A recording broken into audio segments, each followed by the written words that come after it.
on the Rights of Women in Africa in 2003 states that no marriage shall take place without the free and full consent of the parties.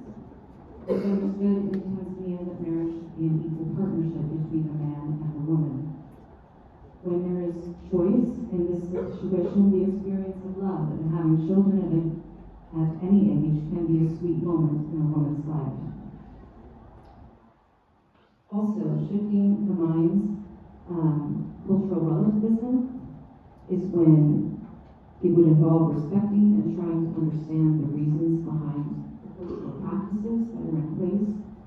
As my fellow advocate has shared, the cultural marriage in Tanzania is something that can be respected. The culture should be understood, protected, and respected based on their own cultural beliefs, rather than always doing comparison to Western culture. Cultural marriage in Tanzania is a normal practice. Applicants have said that the age of marriage changes with education. I would offer to your lordships to consider whether changing the law is the right way to change the custom.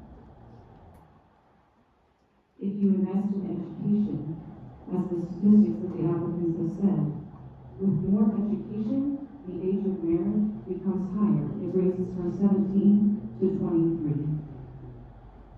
So I believe, and I present to your lordships to consider whether or